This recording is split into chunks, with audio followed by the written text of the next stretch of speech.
এবার জুনায়েদ আহমেদ পলকের অবৈধ কুকর্মের গোপন ভিডিও। এনএইচকের সাক্ষাৎকার নির্বাচন কখন হবে জানালেন প্রধান উপদেষ্টা। যেভাবে দেশ ছেড়ে পালিয়েছেন ওবায়দুল কাদের জানা গেল চাঞ্চল্যকর তথ্য। এতক্ষণ শুনছিলেন সংবাদ শিরোনাম, এখন থাকছে বিস্তারিত। একের পর এক ফাঁস হচ্ছে আওয়ামী এমপি মন্ত্রীদের দেশ থেকে পালিয়ে যাবার তথ্য প্রমাণ। এবার সামনে এলো আরও একটি চাঞ্চল্যকর তথ্য। জানা গেল কিভাবে এত নজরদারির মধ্যেও দেশ থেকে পালিয়েছে আওয়ামী লীগের সাধারণ সম্পাদক ওবায়দুল কাদের।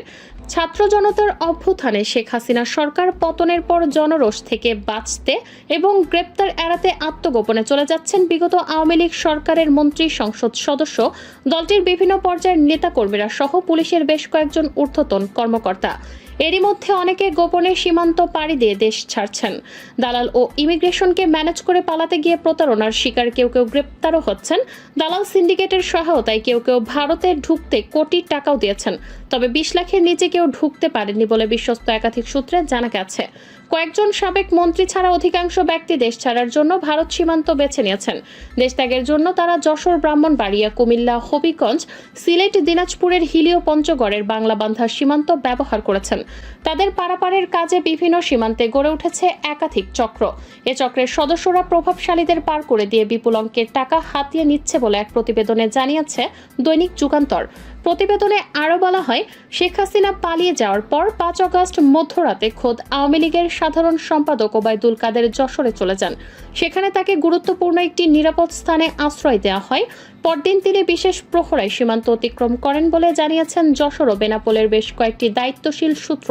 তবে তারা পরিচয় প্রকাশ করতে রাজি হননি। তবে বেনাপোল ছাড়াও বেশ কয়েকজন আওয়ামী লীগ নেতা পার্শ্ববর্তী পুটখালি ঘাট এলাকা দিয়ে ভারতে ঢোকেন। ঝুঁকি নিয়ে এভাবে ভারতে পালাতে গিয়ে ভারতীয় সীমান্তে হত্যাকাণ্ডের শিকার হন কেন্দ্রীয় ছাত্রলীগের সাবেক সাধারণ সম্পাদক ইসাক আলী খান পান্না। ভারতীয় অংশের দালালরা একা পেয়ে নির্যাতনের পর গলা টিপে হত্যা করা হয়। জুনায়েদ আহমেদ পলক ক্ষমতাচ্যুত আওয়ামী লীগ সরকারের ডাক, টেলিযোগাযোগ ও তথ্য প্রযুক্তি প্রতিমন্ত্রীর দায়িত্ব পালন করেছেন তিনি। দুবাইয়ের প্রতিমন্ত্রী থাকাকালীন সময়ে নানা অনিয়ম ও দুর্নীতির মাধ্যমে হাজার কোটি টাকার মালিক বনে গেছেন বলে অভিযোগ রয়েছে পলকের বিরুদ্ধে। আইসিটি খাতের বিভিন্ন প্রকল্প থেকে একাই বাগিয়ে নিতেন 15% কমিশন। এসব অনিয়মের অর্থ দেশে বিদেশে অঢেল সম্পদের মালিক হয়েছেন তিনি। দুর্নীতি দমন কমিশনের চলমান অনুসন্ধানে এসব তথ্য বেরিয়ে এসেছে।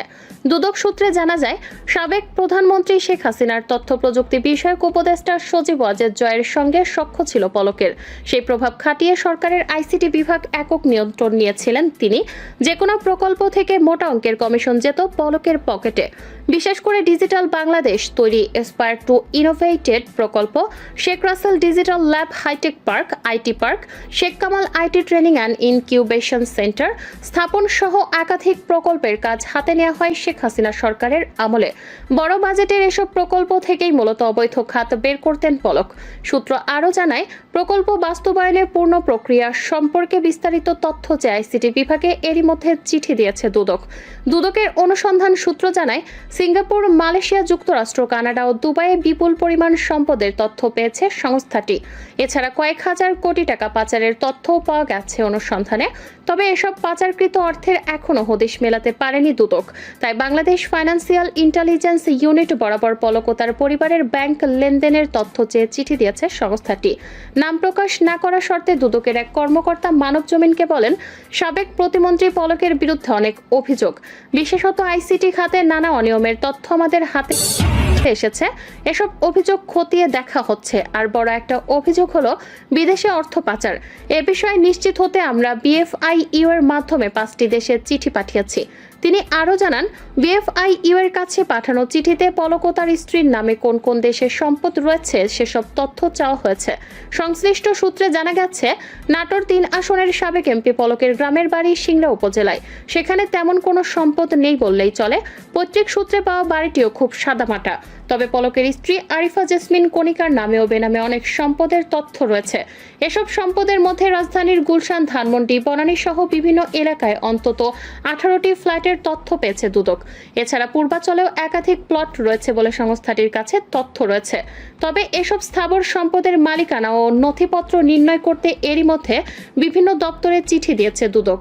নির্বাচনী হলফনামায় পলক জানিয়েছিলেন 15 শতক কৃষি জমি, ব্যাংকে 50,000 টাকা এবং 60,000 টাকার আসবাবপত্র রয়েছে তার। এলাকায় আওয়ামী লীগ নেতা ও ব্যবসায়ীদের কাছ থেকে টাকা ধার নিয়ে করেন নির্বাচন। এরপর তথ্য প্রযুক্তি প্রতিমন্ত্রী হয়ে আলাদিনের চেরাগ পেয়ে যান। সাবেক প্রধানমন্ত্রী শেখ হাসিনার ছেলে সজীব ওয়াজেদ জয় ছিলেন প্রধানমন্ত্রীর তথ্য প্রযুক্তি উপদেষ্টা, তাই জয়ের সঙ্গে খুব ঘনিষ্ঠ হওয়ার সুযোগ পান পলক। 2008 সালে নাটোরের সিংড়া উপজেলা থেকে জুনায়েদ আহমেদ পলক প্রথমবার আওয়ামী লীগের সংসদ সদস্য নির্বাচিত হন। 5 বছর দায়িত্ব পালনের পর পলকের বিরুদ্ধে দুর্নীতির অভিযোগ উঠলেও জয়ের সুপারিশে সব অভিযোগ থেকে বেঁচে যান তিনি। ফলে 3 মেয়াদে অনেক মন্ত্রী প্রতিমন্ত্রীর চেয়ার বদল হলেও পলক একই পদে থেকে যান। সবশেষ জাতীয় সংসদ নির্বাচনের সময় হলফনামায় দেওয়া তথ্য মতে পলকের গেল 5 বছরের সম্পদ ও আয় বাড়ে অস্বাভাবিক হারে। নিজের অবৈধ আয়ের অর্থ বৈধ করতে স্ত্রীকে বানিয়েছেন উদ্যোক্তা। তার স্ত্রীর নামে সিংড়ায় রয়েছে 300 থেকে 400 বিঘা জমি। অনুসন্ধানের বিষয়ে দুদকের জনসংযোগ কর্মকর্তা মোহাম্মদ আক্তারুল ইসলাম মানবজমিনকে বলেন, 13 আগস্ট দুদক সাবেক প্রতিমন্ত্রী পলকের বিরুদ্ধে অনুসন্ধান শুরু করেছে। বর্তমানে একজন কর্মকর্তার অধীনে একটি টিম এই অনুসন্ধান পরিচালনা করছে। আইসিটির সবকিছু নিয়ন্ত্রণ করতেন পলক। সজীব ওয়াজেদ জয়ের সঙ্গে সখ্যতা রয়েছে এমন প্রভাব খাটিয়ে আইসিটি বিভাগের সব কার্যক্রমের নিয়ন্ত্রণে ছিলেন পলক। তার হাতে ধরে বিভিন্ন প্রকল্পের পাশাপাশি মন্ত্রণালয়ের ফেসবুক ও ইউটিউব পেজও দখলে ছিল। সাবেক এই প্রতিমন্ত্রীর পছন্দের লোক দিয়ে চালানো হতো এসব পেজ। তথ্য যোগাযোগ প্রযুক্তি বিভাগের সংশ্লিষ্ট সূত্র জানায়, তথ্য যোগাযোগ প্রযুক্তি বিভাগের ফেসবুক পেজ এবং ইউটিউব চ্যানেলটি গত 5 আগস্ট আওয়ামী লীগ সরকারের পতনের পর বন্ধ ছিল। এগুলোর নিয়ন্ত্রণ ছিল সাবেক ডাক টেলিযোগাযোগ ও তথ্য প্রযুক্তি প্রতিমন্ত্রী জুনায়েদ আহমেদ পলকের হাতে। পেজ এবং চ্যানেলগুলোর অ্যাডমিন পলকের মনোনীত ব্যক্তিরা ছিলেন, তারাই পেজগুলো বন্ধ রেখেছেন। আইসিটি বিভাগ সূত্র জানায়, বিভাগের অফিসিয়াল ফেসবুক পেজ এবং ইউটিউব চ্যানেল পরিচালনা করত ঢাকা লাইভ নামের একটি স্ট্রিমিং প্ল্যাটফর্ম ও ডিজিটাল মার্কেটিং টিম। পাশাপাশি আইসিটি বিভাগের নানা আয়োজন, সামাজিক মাধ্যমে প্রচারের কাজও পেত এই প্রতিষ্ঠানটি। এর সবকিছু এককভাবে তদারকি করতেন জুনায়েদ আহমেদ পলক। অবশ্য অন্তর্বর্তীকালীন সরকারের উপদেষ্টা নাহিদ ইসলাম মন্ত্রণালয়ের দায়িত্ব পাওয়ার পর সম্প্রতি ফেসবুক ও ইউটিউব চ্যানেল সচল করা হয়েছে। গতকাল পেজটি ঘুরে দেখা যায় নাহিদ ইসলামের বিগত 4 দিনের কার্যক্রম প্রকাশ করা হয়েছে। তবে 2023 সালের 31 অক্টোবরের পর থেকে চলতি বছরের সেপ্টেম্বর পর্যন্ত কোনো পোস্ট নেই তাতে। নাম প্রকাশে অনিচ্ছুক আইসিটি বিভাগের এক কর্মকর্তা মানবজমিনকে বলেন, সাবেক প্রতিমন্ত্রীর লোকজনের নিয়ন্ত্রণে থাকায় মাঝের অনেক পোস্টই এখন পেজে নেই। ফেসবুক পেজে নিয়মিত কার্যক্রম প্রকাশ করা হতো, সেগুলো ডিলিট করে দেওয়া হয়েছে। নির্বাচন কখন অনুষ্ঠিত হবে তা নিয়ে রাজনৈতিক দলগুলোর মধ্যে টানাপোড়েন শুরু হয়েছে। বিএনপির পক্ষ থেকে নির্বাচন দ্রুত অনুষ্ঠানের দাবি জানানো হচ্ছে। এমন পরিস্থিতিতে নির্বাচন কখন হবে তা জানিয়েছেন অন্তর্বর্তী সরকারের প্রধান উপদেষ্টা ডক্টর মোহাম্মদ ইউনূস। জাপানের রাষ্ট্রীয় টেলিভিশন NHK-র দেয়া এক সাক্ষাৎকারে এ তথ্য জানান তিনি। ডক্টর ইউনূস বলেন, যত দ্রুত সম্ভব প্রয়োজনীয় সংস্কার শেষে নির্বাচনের আয়োজন করা হবে।